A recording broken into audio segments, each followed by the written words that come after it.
विलयन की सांद्रता को कैसे ज्ञात किया जा सकता है, तो उसके कुछ फॉर्मूले नोट करवाए थे। आज अपने उसका एक एग्जाम्पल करके देखेंगे, जिसमें क्या आपको पता चलेगा कि विलयन की सांद्रता कैसे ज्ञात कर सकते हैं, विलयन का आयतन प्रतिशत, द्रव्यमान प्रतिशत कैसे ज्ञात कर सकते हैं। तो सबसे पहले देखेंगे कि एक विलयन है जिसके 320 ग्राम विलायक जल में 40 ग्राम साधारण नमक विलय है, तो विलयन की सांद्रता का परिकलन करें। तो सबसे पहले तो अपने इसमें ज्ञात क्या करना है, विलयन की सांद्रता। विलयन की सांद्रता मतलब टोटल जो विलायक है और विलय है, इन दोनों में जो नमक है और जल है, इनकी सांद्रता कितनी है।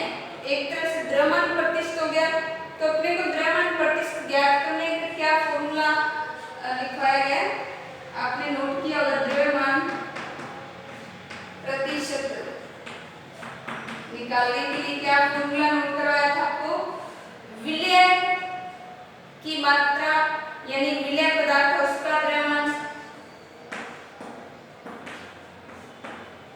विलय का द्रव्यमान अपॉन में विलयन का द्रव्यमान,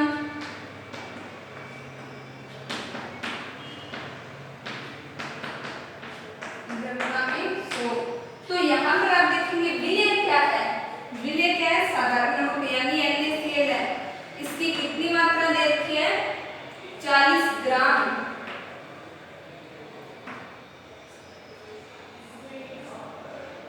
और जो विलायक है, विलायक की मात्रा कितनी दी है, विलायक यहाँ पे दिए 320 ग्राम। ये विलय की मात्रा, विलय NaCl और विलायक जल है, विलायक जल की मात्रा इतनी देखी है। अब विलय प्लस विलायक, विलयन का द्रव्यमान ज्ञात करेंगे तो अपने क्या नोट करेंगे, विलयन का द्रव्यमान निकालेंगे। तो कैसे निकालेंगे आपको पता है, विलय और विलायक को मिलकर बनता है, तो विलय प्लस विलय का द्रव्यमान प्लस विलायक का द्रव्यमान,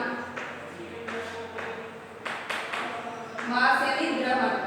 तो अब दोनों को टोटल करेंगे तो विलयन का द्रव्यमान कितना होगा, विलय है 40 और विलयन है 320, तो टोटल कितना आ जाएगा 360 ग्राम। तो ये विलयन का द्रव्यमान। अब विलयन का द्रव्यमान है और जो विलय का द्रव्यमान, इसे अपने इस फॉर्मूले में करेंगे और आपका आंसर आएगा यहाँ पर इतना। तो सबसे पहले विलय का द्रव्यमान कितना दिया हुआ है, द्रव्यमान प्रतिशत निकालेंगे।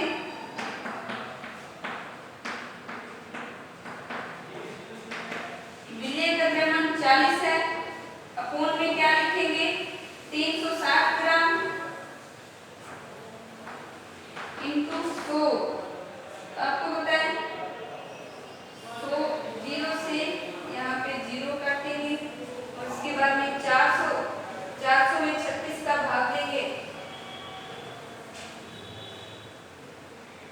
तो यहाँ इसका आंसर 400 में 36 का भाग देंगे तो आप आंसर निकाल के देखेंगे कितना आएगा।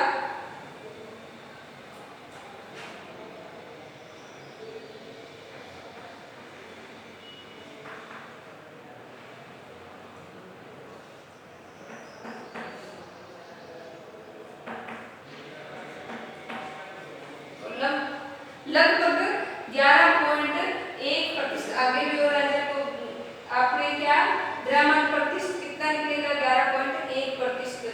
तो आप इस तरह से जितने भी न्यूमेरिकल होंगे उन्हें पहले फॉर्मूले में पुट के करके उसके बाद में उनका आंसर निकाल सकते हैं। तो अब अपने नया टॉपिक स्टार्ट करेंगे, विलयन वाला कंप्लीट हो चुका। नया टॉपिक कौन सा है, निलंबन। तो निलंबन क्या है इसके बारे में पढ़ेंगे अपने।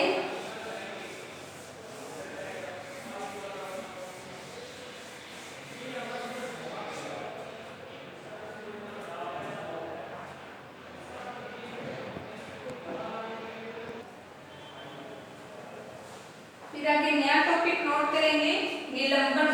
तो निलंबन किसे कहते हैं? जब ठोस के कण हैं वो द्रव में परिक्षेपित हो जाते हैं, यानी ऐसा विलयन बनाएंगे आप जैसे ये चौक का टुकड़ा है और ये जल है। इस जल में यदि चौक के टुकड़े छोटे छोटे कणों को डाल देते हैं, चूर्ण बनाकर, इसका चौक के टुकड़े का चूर्ण बनाकर जल में डाल देते हैं, तो ये अपने को साफ साफ दिखाई दे सकते हैं। एक तरह से विषमांगी मिश्रण बन जाता है। विषमांगी मिश्रण वो होता है जिसमें बनने वाले विलयन में विलय और विलायक को अलग अलग देखा जा सकता है, विलय के कणों को अलग देखा जा सकता है, वो विषमांगी मिश्रण होता है। तो निलंबन क्या होता है? जब द्रव में जो ठोस के कण हैं उन्हें घोलते हैं तो वे घुलते नहीं, अलग अलग दिखाई देते हैं, तो उसे निलंबन कहा जाता है। अब निलंबन के बारे में नोट करेंगे। जब ठोस के कण द्रव में परिक्षेपित हो जाते हैं, परिक्षेपित मतलब मिल जाते हैं लेकिन साफ दिखते हैं अपने को, तो उसे निलंबन कहते हैं। यह किस प्रकार का मिश्रण है? विषमांगी मिश्रण है। तो ये आपको पता चल गया कि निलंबन किसे कहते हैं, विलयन किसे कहते हैं। उसके बारे में आपने नोट किया होगा कि विलय और विलायक दोनों भूल जाते हैं और जिनके कणों को अलग अलग नहीं देखा जा सकता वो एक तरह से विलयन होता है। और निलंबन वो होगा कि विलय और विलायक को मिलाने पर उनके कणों को अलग अलग देख सकते हैं, वो निलंबन बन जाता है। अब जो निलंबन है इसके गुण क्या होते हैं? तो एक नंबर नोट करेंगे, यह एक विषमांगी मिश्रण होता है जिसमें विलय और विलायक को अलग देख सकते हैं। दूसरा, ये कण आंखों से देखे जा सकते हैं। कौन से? निलंबन के जो बीच में कण होते हैं इन कणों को अपने देख सकते हैं। 3 नंबर, निलंबित कण प्रकाश की किरणों को फैला देते हैं। ये प्रकाश के मार्ग को क्या करते हैं? फैला देते हैं किरण को, जब इस निलंबन में प्रकाश की किरण जाती है तो। फिर आगे 4 नंबर पॉइंट देखेंगे। जब निलंबन जो बना हुआ है इसे शांत छोड़ देते हैं तो इस निलंबन के जो कण होते हैं वो क्या नीचे पैंधे में यानी तले में बैठ जाते हैं, तो विलायक ऊपर और जो विलय के कण वो नीचे बैठ जाते हैं। तो इस तरह से क्या कह सकते हैं कि यह क्या अस्थायी है। अस्थायी है क्योंकि आप हिलाओगे तो वापस पूरे जल में विलायक में मिल जाएंगे, लेकिन जब शांत छोड़ देते हैं तो विलय के कण नीचे बैठ जाते हैं, विलायक अलग हो जाता है। इस तरह से अलग अलग देखा जा सकता है। तो आपने निलंबन के बारे में नोट करना है। अब आपको समझ में आ गया होगा कि निलंबन क्या है और निलंबन के गुण क्या है। तो विलयन और निलंबन में आप अंतर अब बता सकते हैं। इसके बाद में आप नया टॉपिक लिखेंगे, कोलाइडल क्या है। विलयन पढ़ लिया, निलंबन अब पढ़ेंगे कोलाइडल क्या है।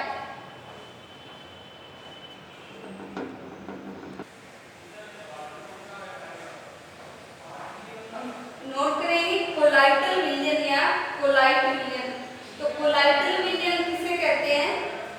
ऐसा विलयन जिसमें विलय के कण है वो समान रूप से फैले रहते हैं। ऐसा विलयन जिसमें विलय के कण समान रूप से फैले रहते हैं और यह किस प्रकार का समांगी मिश्रण दिखाई देता है, लेकिन वास्तव में यह क्या होता है? विषमांगी मिश्रण होता है। अपने को देखने में समांगी मिश्रण जैसा लगेगा कि अपने जो विलय के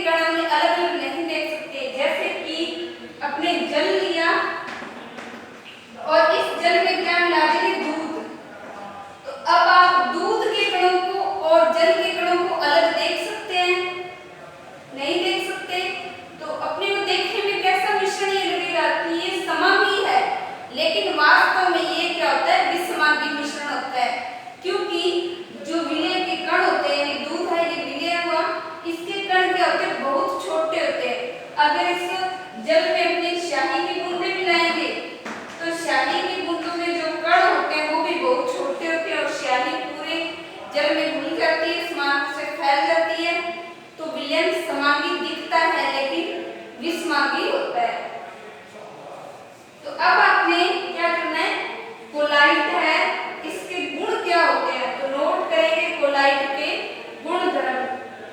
एक नंबर क्या लिखेंगे, यह समांगी मिश्रण जैसा प्रतीत होते हैं, लेकिन वास्तव में ये क्या विषमांगी मिश्रण है।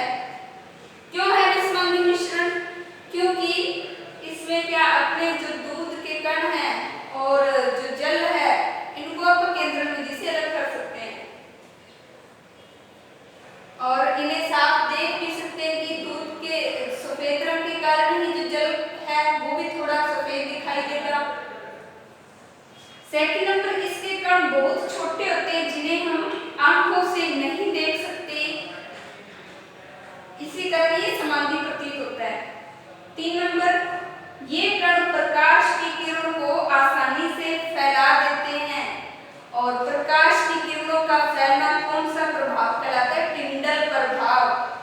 टिंडल प्रभाव का एक और उदाहरण, जब आप किसी बंद कमरे में किसी रोशनदान से प्रकाश को आते देखते हैं तो उस प्रकाश में क्या छोटे छोटे कण हैं वो घूमते हुए अपने को दिखाई देते हैं, इधर उधर गति करते हुए, वो टिंडल प्रभाव के कारण होता है।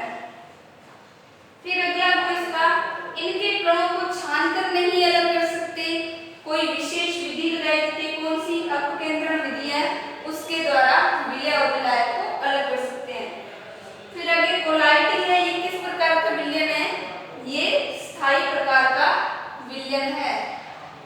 तो ये कोलाइट के गुणधर्म हो गए। अब अपने जो कोलाइट है इस कोलाइटों के कुछ उदाहरण नोट करेंगे सारणी में।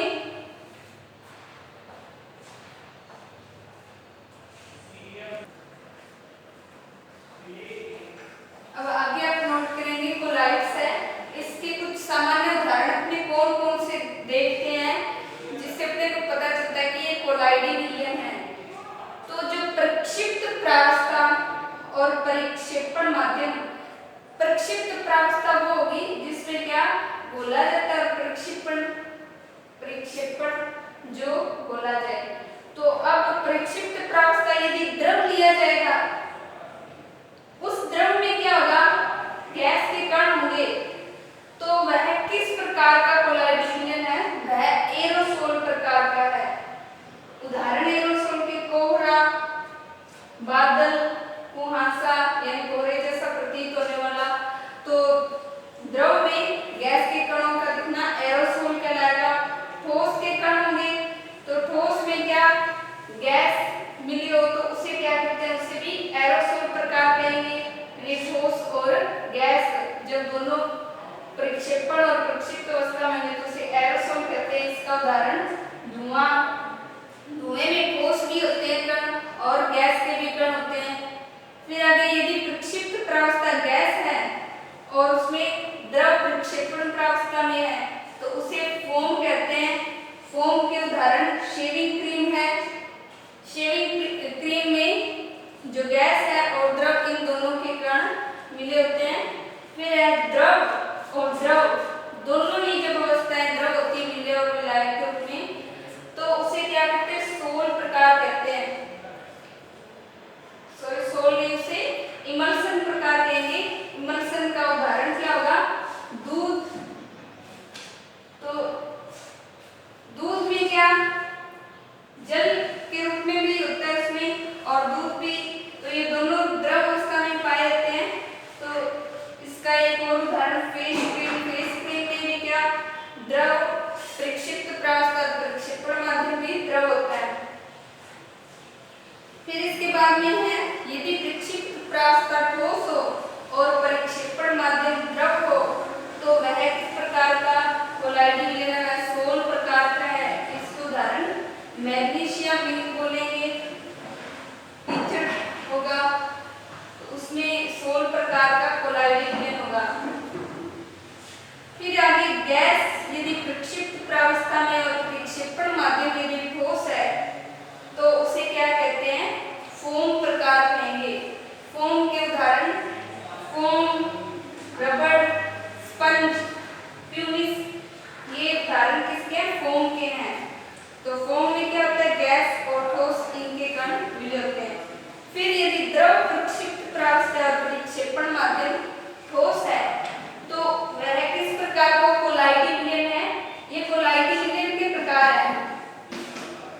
कोलाइडी के प्रकार जैल प्रकार का होगा, उदाहरण जेली, पनीर, मक्खन। तो इसमें क्या द्रव है और ठोस दोनों के कण होते हैं। फिर है प्रक्षिप्त प्रावस्था, यदि ठोस हो, और प्रक्षेपण माध्यम में ठोस हो, यदि ठोस ही दोनों अवस्थाएं हो, तो वह ठोस ठोस कहलाता है, जैसे रंगीन रत्न पत्थर, दूध या कांच। तो ये विभिन्न प्रकार के कोलाइड थे। इन कोलाइडों के प्रकार थे, दो अवस्थाएं होती है, प्रक्षेपण प्रावस्था और प्रक्षिप्त प्रावस्था। कौन कौन से उदाहरण थे उसके बारे में पढ़ा। तो आज अपने इस वीडियो में निलंबन के बारे में पढ़ा, निलंबन के गुण पढ़े, फिर कोलाइडी विलयन क्या है, कोलाइडी के गुण क्या है, और कोलाइडों के उदाहरण प्रकार पढ़े हैं। नेक्स्ट वीडियो में अपने नया टॉपिक स्टार्ट करेंगे और साथ में पढ़ेंगे प्रक्षिप्त प्रावस्था और प्रक्षेपण माध्यम क्या होते हैं, इसके बारे में आपको